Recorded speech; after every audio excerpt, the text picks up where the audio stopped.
जय हिंद साथियों। स्वागत है आपका आरजी एग्जाम के यूट्यूब चैनल पर। हम नगरपालिका का जो अधिनियम था 2009 राजस्थान नगरपालिका अधिनियम की हमने टोटल ऑल ओवर 15 धाराएं पढ़ ली थी। आज हम बात करते हैं धारा 16 की।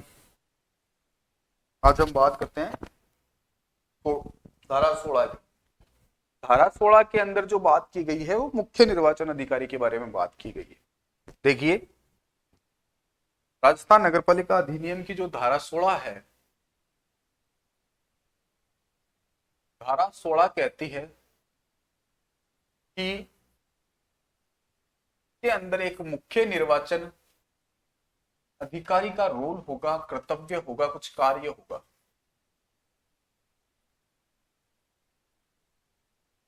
कि मुख्य निर्वाचन जो अधिकारी है, ये मुख्य निर्वाचन अधिकारी राज्य निर्वाचन आयोग, राज्य निर्वाचन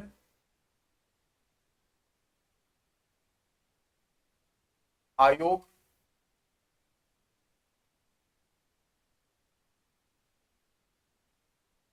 अनुच्छेद 243 के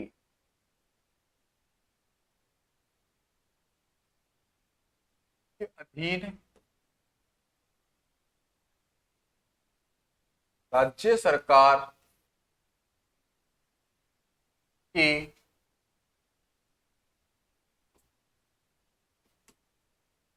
परामर्श से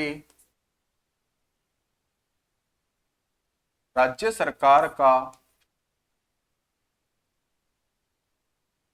एक अधिकारी होगा।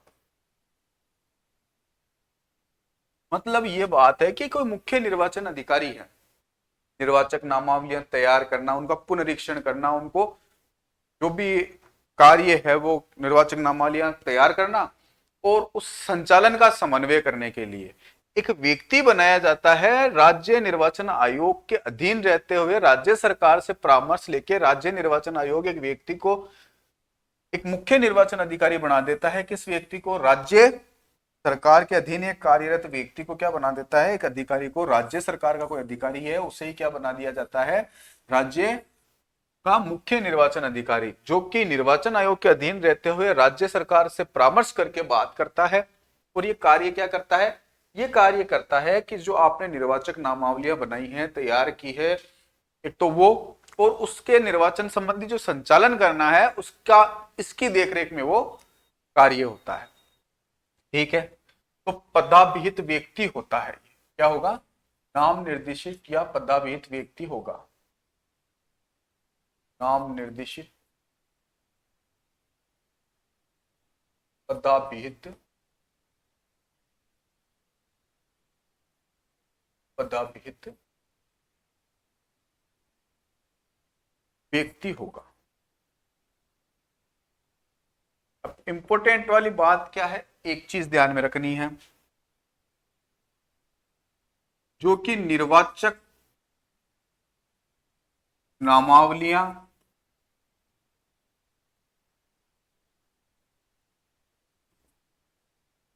तैयार, पुनरीक्षण,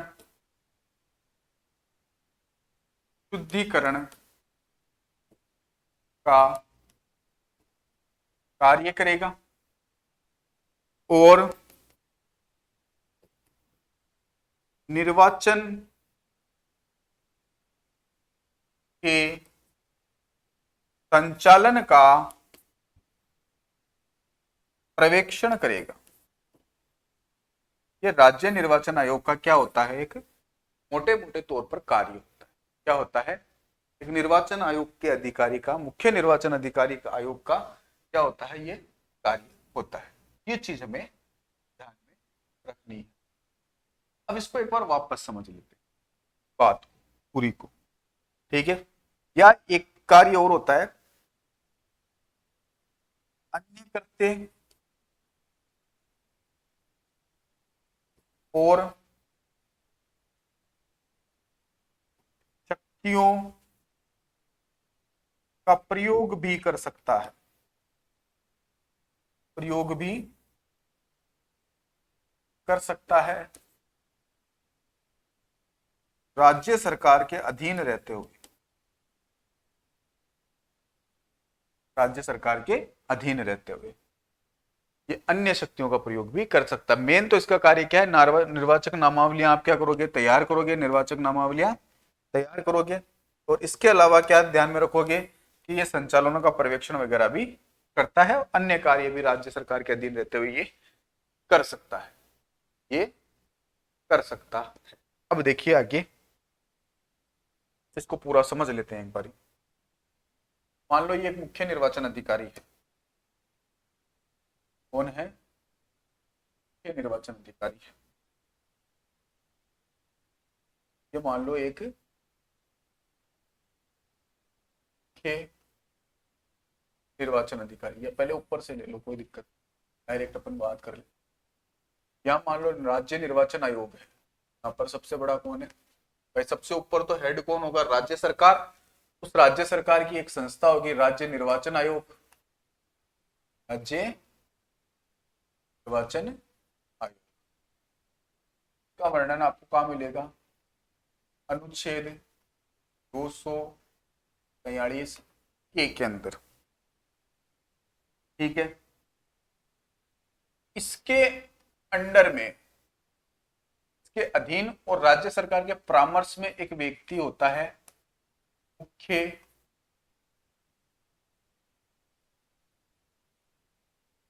निर्वाचन अधिकारी, कौन होता है, मुख्य निर्वाचन अधिकारी। ये हमने बात की थी धारा 16 में, बात की थी धारा 16 में। ये इसके अधीन रहते हुए क्या करता है, अधीक्षण, निर्वाचक नामावलियों का, निर्वाचन जो भी हो रहा है उसका अधीक्षण, पुनरीक्षण और वगैरह ये करेगा। इसके नीचे एक व्यक्ति होगा, ये सामान्यतः कौन होगा, राज्य सरकार का एक अधिकारी होगा। इसके नीचे होगा एक जिला निर्वाचन अधिकारी, कौन होगा, जिला निर्वाचन अधिकारी। ये हम पढ़ेंगे किसमें, धारा 17 के अंदर, किसमें पढ़ेंगे, धारा 17 के अंदर, ठीक है।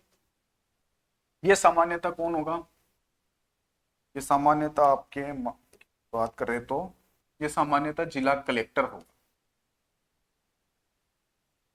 क्योंकि आगे पढ़ेंगे हम 19 सभी डेपुटेशन पर समझे जाएंगे ना, तो जिला कलेक्टर को जिला निर्वाचन अधिकारी बना दिया गया। अब इस जिला निर्वाचन अधिकारी को तो देखो धारा 17 में पढ़ेंगे कि दो भी हो सकते हैं, एक जिले के लिए दो जिला निर्वाचन अधिकारी भी हो सकते हैं। तो अब जो ये जिला निर्वाचन अधिकारी है, इसके कर्तव्य दो प्रकार के हो जाते हैं। कितने प्रकार के हो जाते हैं, दो प्रकार के हो जाते हैं। वैसे तो आपको धारा 16 में इतना ध्यान में रखना है। अब इस तक बात कैसे पहुंचेगी, यहां तक बात कैसे पहुंचेगी, इसके अंडर में खूब सारे लोग काम करेंगे, ये इसको सोचना ही देंगे। देखो अधीक्षण, ये तो अधीक्षण कर रहा है, सुप्रिटेंडेंट की तरह कार्य कर रहा है ना, तो इसके अधीन कार्य करेंगे। जिला निर्वाचन अधिकारी जो होगा वो सामान्यतः जिला कलेक्टर होगा। इसके नीचे देखो कौन कौन काम करेगा, इसके दो तरह के कार्य है। एक कार्य तो है निर्वाचक नामावलियां तैयार करना, निर्वाचक नामावलियां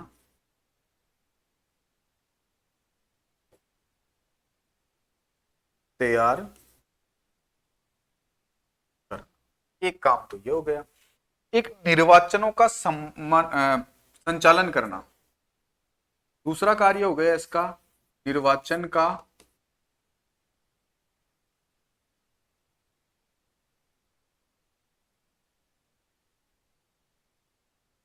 संचालन करना,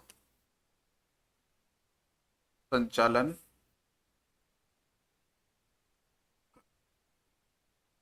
तो एक जिला निर्वाचन अधिकारी को क्या दे दिया हमने कार्य, मुख्य निर्वाचन अधिकारी का अधीन रहते हुए ये कार्य कर रहा है, क्या दे दिया, एक तो निर्वाचन नामावलियां तैयार कर दो और दूसरा क्या कर दो, एक आप संचालन के लिए कार्य कर दो।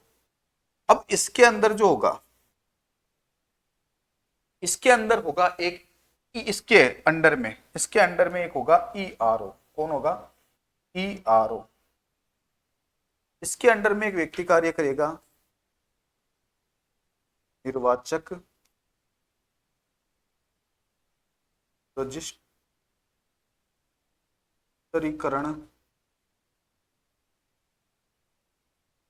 अधिकारी। क्या आप क्या कहोगे? ERO, electoral registered officer. ठीक है, इसके नीचे इसके पर्यवेक्षण में ये कार्य करेगा, इसके अधीन रहते हुए ये पर्यवेक्षण का कार्य करेगा। ये क्या करेगा? निर्वाचन नामावलियां तैयार करने के लिए, उसके शुद्धिकरण के लिए जो भी कार्य हो रहा है वो देख रेख, वो कार्य का देख रेख कौन करेगा? ईआरओ करेगा। सूचना कौन देगा? या इसको किसके अधीन रहेगा? ये जिला निर्वाचन के अधिकारी के अंदर में, और जिला निर्वाचन अधिकारी किसके अंडर में रहेगा? मुख्य निर्वाचन अधिकारी में। और ये किसके अधीन रहते हुए कार्य कर रहा है? राज्य निर्वाचन अधिकार के, निर्वाचन आयोग के अंडर में। और ये राज्य निर्वाचन आयोग जो है परामर्श किससे मांगेगा? राज्य सरकार से। किससे मांगेगा? राज्य सरकार से। वो जो लाइन लिखी थी उसका वास्तविक मतलब ये था। उस कार्य संचालन में एक जो अलग से अफसर होगा वो होगा आपका रिटर्निंग अफसर। रिटर्निंग अधिकारी होगा, निर्वाचन रिटर्निंग अधिकारी होगा। ये दोनों ही सामान्यतः कौन होते हैं? आरएस अफसर होते हैं। ठीक है ना, ये दोनों ही जो सामान्यतः अफसर बनाए जाते हैं, इनको प्रतिनियुक्ति दी जाती है इस निर्वाचक संबंधी कार्य में। तो यहाँ पर सामान्यतः कौन होगा? ये जो अधिकारी होगा ईआरओ, ये आरएस अधिकारी होगा। या रिटर्निंग ऑफिसर होगा, वो भी क्या होगा? एक आरएस अधिकारी होगा। ठीक है, अब इनके अधीन भी कुछ व्यक्ति कार्य करते हैं। इनके अधीन कुछ व्यक्ति कार्य करते हैं, वो जो होते हैं वो एक तो होगा सहायक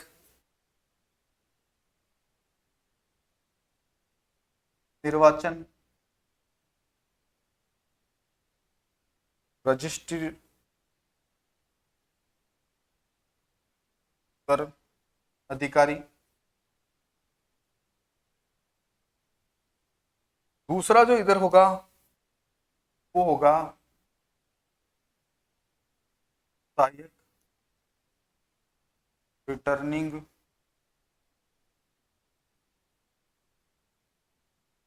सहायक रिटर्निंग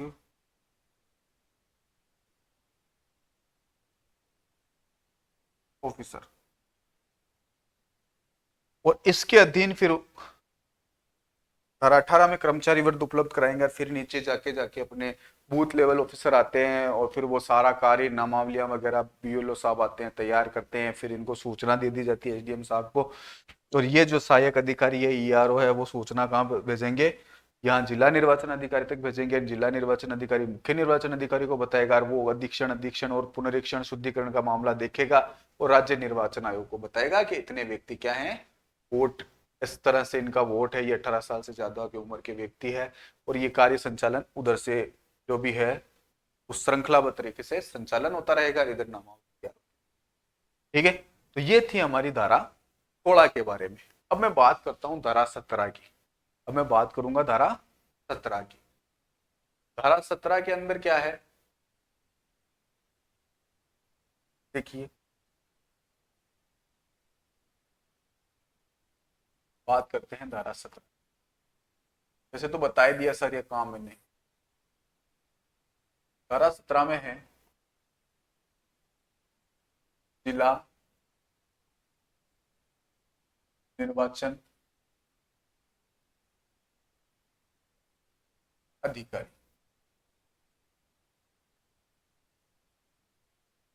जिला निर्वाचन अधिकारी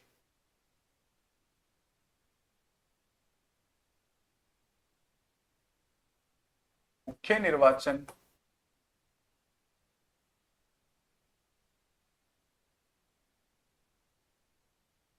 अधिकारी के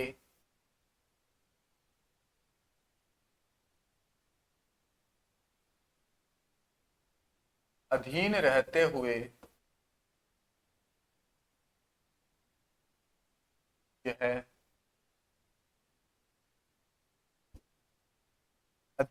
देखते हुए यह निर्वाचक नामावलियां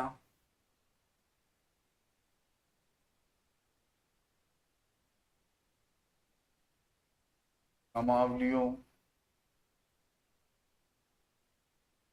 को तैयार करवाएगा, का पुनर्निरीक्षण करेगा और उनकी शुद्धिकरण करेगा। ठीक है। सामान्यता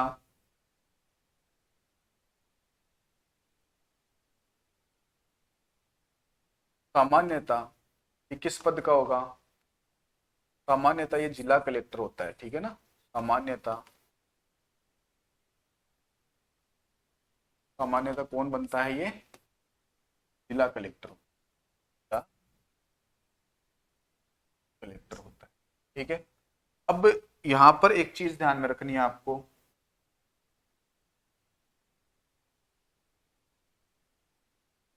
अगर कोई क्षेत्र बड़ा हो जाता है तो एक क्षेत्र के लिए ऐसा नहीं कि एक जिले के अंदर एक ही रहेगा, एक क्षेत्र के लिए एक से अधिक भी जिला निर्वाचन अधिकारी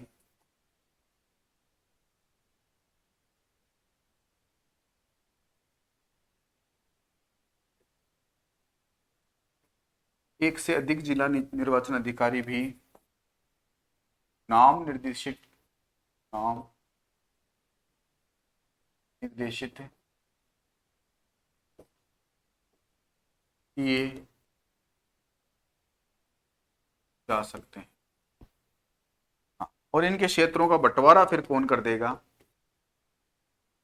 राज्य निर्वाचन आयोग द्वारा करवा दिया जाएगा।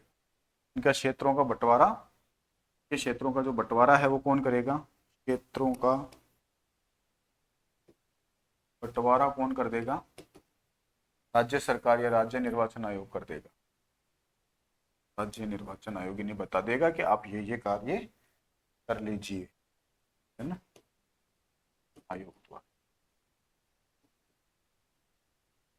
यहां तक बात समझ में आई? अब क्या ध्यान में रखना है वो समझे बात। तो धारा 16 में तो क्या था? मुख्य निर्वाचन अधिकारी। मुख्य निर्वाचन अधिकारी क्या करेगा? वो 243 अनुच्छेद 243 के यानी राज्य निर्वाचन के अधीन रहते हुए कार्य करेगा, उसका सुपरिटेंडेंट के रूप में कार्य करेगा, अधीक्षण करेगा, पुनरीक्षण करेगा, शुद्धिकरण करेगा। किनका? निर्वाचक नामावलियों। किसके अधीन रहते हुए?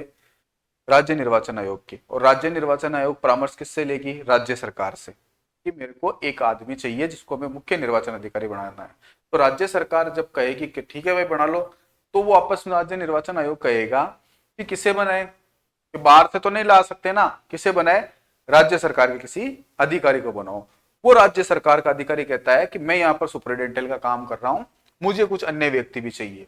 तो फिर धारा 16 के बाद में जब धारा 17 पढ़ेंगे तो बताएगा कि एक जिला निर्वाचन अधिकारी होगा, प्रत्येक जिले में एक जिला निर्वाचन अधिकारी होगा, उसके अधीन फिर ईआरओ होंगे और उसके नीचे फिर इधर रिटर्निंग ऑफिसर होंगे, संचालन के लिए तो अलग हो जाएंगे और नामावली के लिए रिटर्निंग अपने ईआरओ हो जाएंगे। फिर इनके नीचे वो बूथ लेवल के ऑफिसर वगैरह सारे आएंगे, जो भी अभी अगर 18 में बात करेंगे। जैसे पटवारी भी काम करते हैं उस टाइम, ग्राम सेवक भी काम करते हैं, टीचर्स तो बहुत ज्यादा करते हैं, नामावलियां तैयार करते टाइम, बूथ लेवल अफसर। फिर वो जो सारे जो आपका जो कर्मचारी है वो कर्मचारी लोग फिर ये सूचना इनको देते हैं, फिर ये उनका निरीक्षण करते हैं। तो ये हो गई धारा 16 और 17। 17 में 16 में मुख्य निर्वाचन अधिकारी, 17 में निर्वाचन अधिकारी, जिला निर्वाचन अधिकारी। लेकिन ये जो आप मुख्य निर्वाचन अधिकारी और जिला निर्वाचन अधिकारी पढ़ रहे हो वो सिर्फ पंचायती राज और नगरीय निकायों के चुनाव के लिए ही कार्य करेंगे, क्योंकि राज्य निर्वाचन आयोग 243 के सिर्फ क्या कहता है कि मैं तो पंचायती राज के चुनाव और सिर्फ नगरीय निकाय के चुनावों में ही ये कार्य कर सकता हूं, विधानसभाओं और लोकसभाओं से कोई लेना देना नहीं रहेगा। ठीक है ना। तो ये बात लिख लो, याद रखना।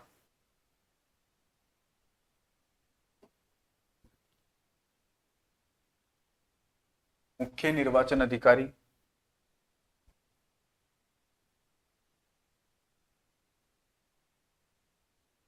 ये तो कॉमन सेंस की बात है ना। अपन पॉलिटिकल पढ़ते हैं 243 के, तब भी बात करेंगे मुख्य निर्वाचन अधिकारी एवं जिला निर्वाचन अधिकारी।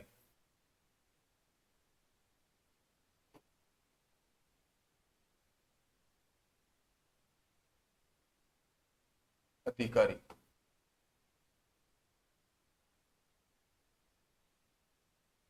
केवल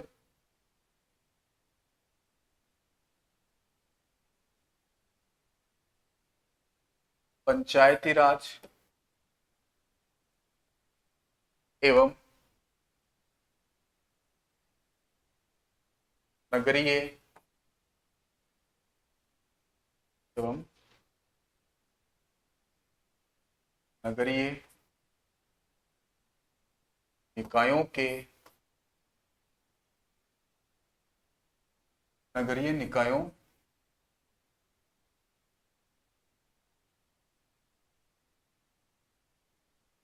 के चुनाव में ही कार्य करते हैं। ये तो हमें क्या होना चाहिए, एक आइडिया भी होना चाहिए, कॉमन सेंस की बात है कि जो अनुसूची 11 है, अनुसूची 12 जो पंचायती राज का गठन करती है, नगरीय निकायों का गठन करती है जो अनुसूची, उसके बाद में तो 243 के आता है कि मैं निर्वाचन आयोग होगा, 243 आई है राज्य वित्त आयोग होगा। तो राज्य निर्वाचन आयोग जो है वो कब काम करेगा, जब आपके पंचायती राज और नगरीय निकाय चल रहे हैं तभी कार्य करेगा, इसके अलावा थोड़ी कार्य करेगा, है ना। तो ये जो दोनों अधिकारी है वो सिर्फ पंचायती राज और निर्वाचन वाला, ये आप ये जो है वही क्या होंगे, खाली उसी टाइम ये कार्यरत होंगे, अन्यथा नहीं होंगे, अन्यथा नहीं होंगे। ये दोनों आपको खास तौर से ध्यान में रखना है, ये दोनों आपको खास तौर से क्या रखना है, ध्यान में रखना है।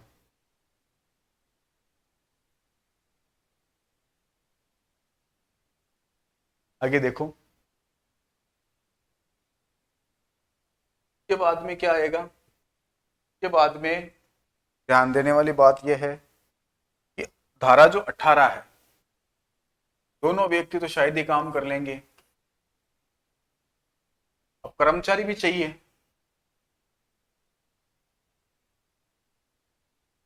कर्मचारी चाहिए तो कर्मचारी को भी बताना पड़ेगा।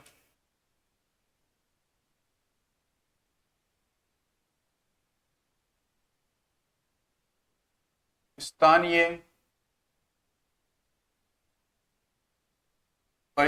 प्राधिकारी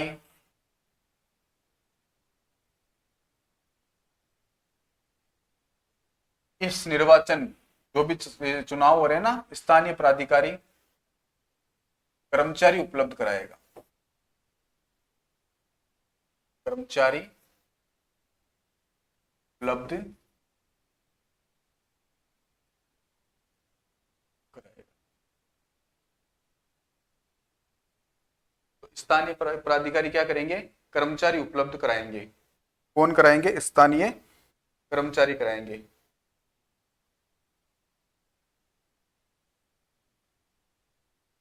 स्थानीय प्राधिकारी कैसे उपलब्ध कराएंगे वो देखो, क्योंकि एक तो मुख्य निर्वाचन अधिकारी हो गया, जिला निर्वाचन अधिकारी हो गया, फिर इधर इधर मान लो ईआरओ हो गया, इधर आपका रिटर्निंग ऑफिसर हो गया, फिर इनके नीचे भी तो काम करने वाले चाहिए, या फिर यही कर लेंगे, नहीं कर पाएंगे ना। तो अलग अलग जो स्थानीय निकाय है, विभाग है, और या जो वित्त पोषित जो भी संस्थाएं हैं सरकार की, उनके जो भी अधिकारी हैं वो यहाँ पर क्या करेंगे, कर्मचारी के तौर पर कार्य करेंगे। ठीक है, ये ध्यान में रखना बात। कैसे, इधर भी मुख्य निर्वाचन अधिकारी लिख लो आप, मुख्य निर्वाचन अधिकारी लिख लो,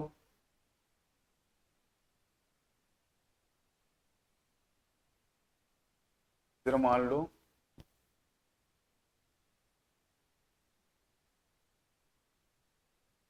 मुख्य निर्वाचन अधिकारी हो गए यहाँ पर, ये निर्वाचन अधिकारी,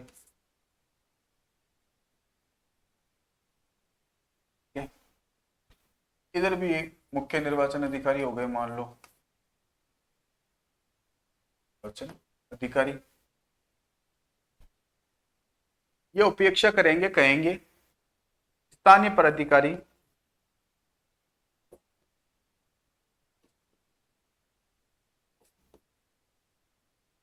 क्या करवाए, चुनाव चल रहे हैं इसलिए सरकारी जो भी कर्मचारी है, कर्मचारी उपलब्ध कराएं। ये हमें क्या करवाना है, चुनाव का कार्य कराना है। ये भी जो है क्या कहेंगे, स्थानीय प्राधिकारियों को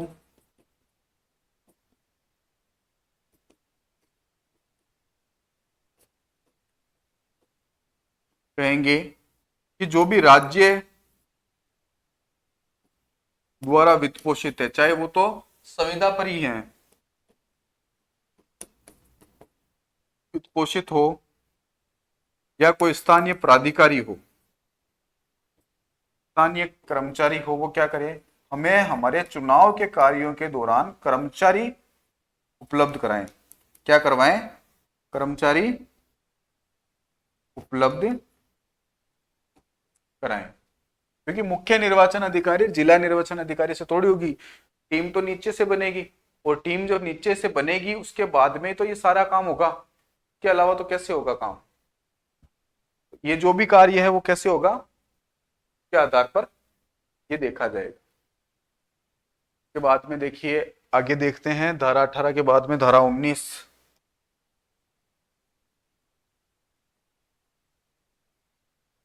धारा 19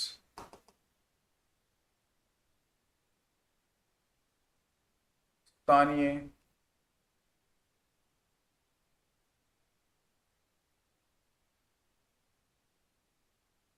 स्थानीय कर्मचारी जो उपलब्ध कराए हैं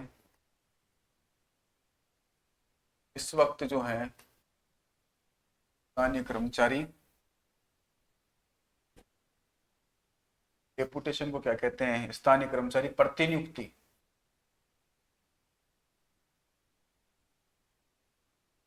प्रतिनियुक्ति पर समझे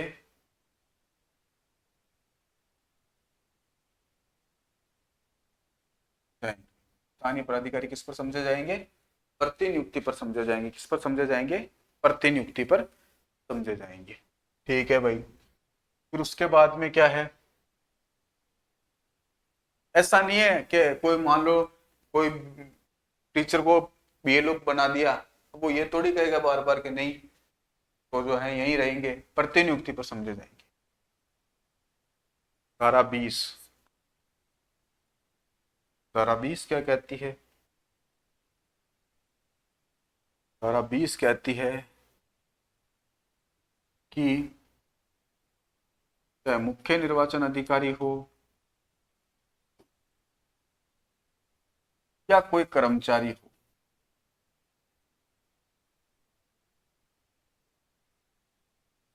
निर्वाचन नामावली तैयार करते समय या संचालन के समय निर्वाचन नामावली तैयार करते समय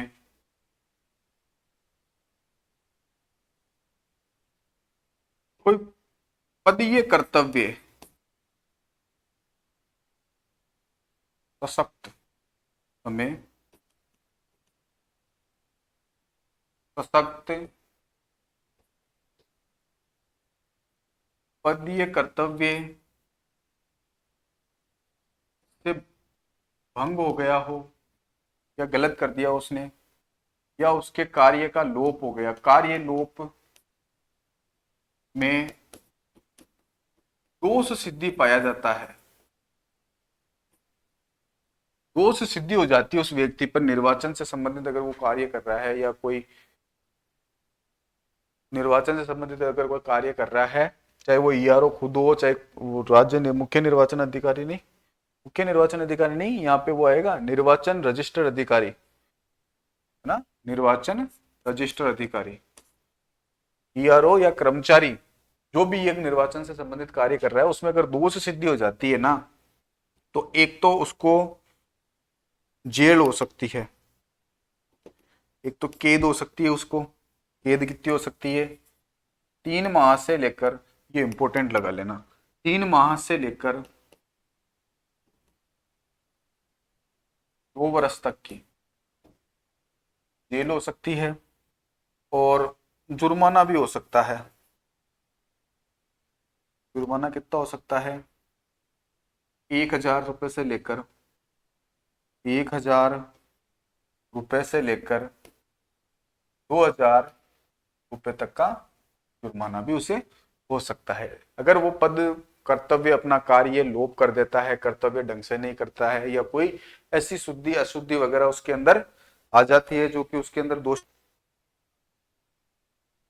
फिर उसको क्या होगा, आपके सजा हो सकती है, ईआरओ या जो भी वो कर्मचारी है वो, और वो सजा कितनी की 3 माह से लेकर 2 वर्ष तक। और पैसे कितने लगेंगे? 1,000 से 2,000 रुपये लगेंगे। 1,000 से कितने? 2,000 तक उसके क्या लगेंगे? रुपए लगेंगे। क्या लगेंगे? 1,000 से 2,000 तक उसके रुपए लगेंगे। ये आपको ध्यान में रखना है।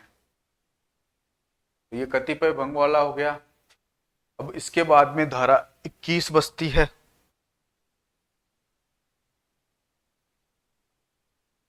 अब धारा 21 को देखते हैं। देखें तो धारा 16 में तो मुख्य निर्वाचन अधिकारी हो गए, धारा 17 में जिला निर्वाचन अधिकारी हो गए, और उसके बाद में हमारे धारा 18 के अंदर कर्मचारी वृद्ध वाली हो गए,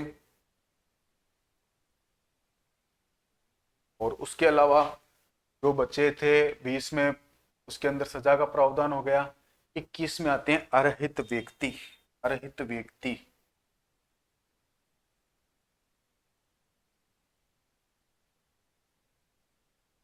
धारा 21, सदस्य बनने के लिए अरहित व्यक्ति, सदस्य के अर्हताएं। आरक्षण और संरचना के अंदर ध्यान क्या रखना है? ये लाइन देखना, नगर पालिका की संरचना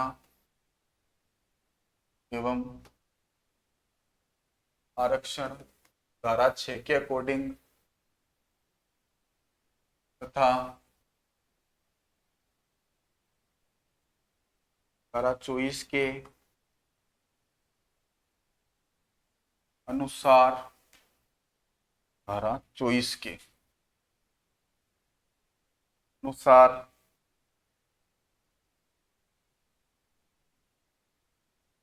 निर्भरताएं को ध्यान में रखते हुए वह व्यक्ति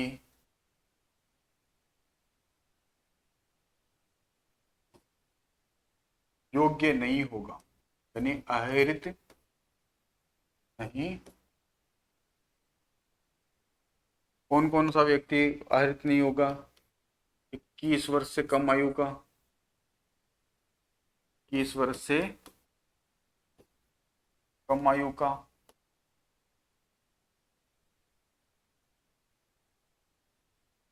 निवास परिसर में स्वच्छ एवं कार्यशील शौचालय ना हो, या परिवार का व्यक्ति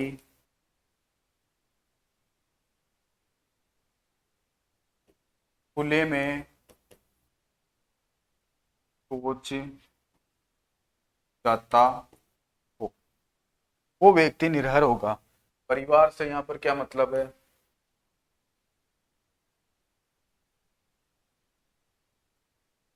माता पिता,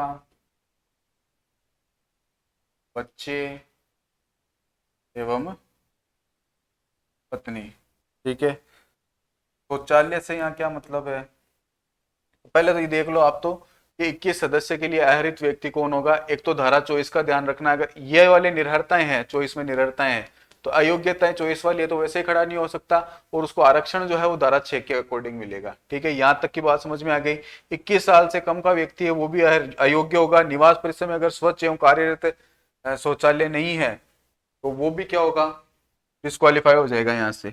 और परिवार का व्यक्ति खुले में सोच जाता हो कोई भी व्यक्ति, तो वो भी यहाँ पे क्या नहीं होगा, कैपेबल नहीं होगा। माता पिता, बच्चे और पत्नी किस में आएंगे, परिवार में गिने जाएंगे।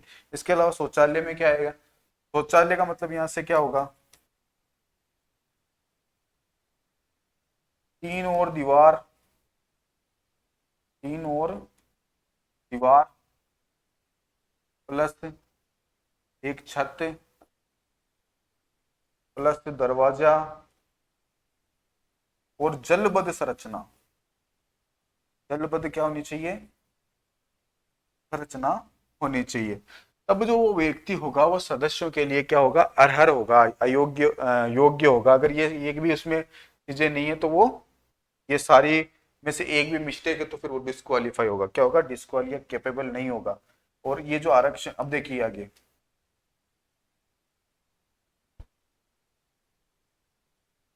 इसके अलावा मतलब कोई जनरल का बंदा है तो वो तो उसके अंदर ही खड़ा हो सकता है।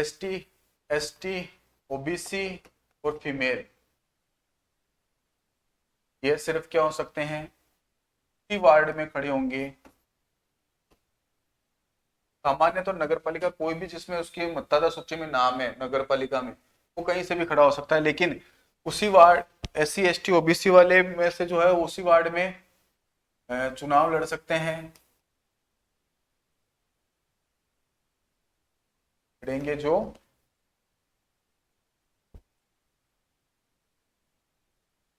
वह पंजीकृत है, यानी मतदाता सूची में जिसका पंजीकृत है। क्या की बात समझ में। इसके अलावा ध्यान में रखना है कि 6 माह से, अगर वो तो निर्योग्यता में पढ़ेंगे ना, तो निर्योग्यता में आएगा, ये आपको ज्यादा बड़े बड़े मोटे मोटे तौर पर ध्यान में रखना है। अब इसके बाद में 21 का आता है, क्या आता है, 21 का। तो धारा 21 का क्या है, यदि देख लो साथ में, धारा 21, धारा 21 का जो है वो ये कहती है कि कुछ कतिपय,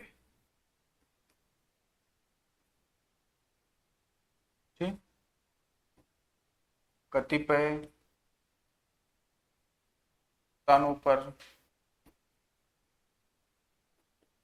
विशेष अहर्ताएं। अहर्ताओं में क्या है, सिर्फ 21 से 35 वर्ष का व्यक्ति ही चुनाव लड़ सकता है। यह है कुछ कतिपय स्थानों के लिए। तो 21 में तो क्या है, योग्यता मान लो, अहिर्ता का मतलब योग्यता, और 21 का में क्या है, कुछ विशेष जो कतिपय स्थान है उसमें विशेष योग्यता क्या होनी चाहिए। 22 पढ़ेंगे कल। जय हिंद, जय भारत, फिर मिलते हैं।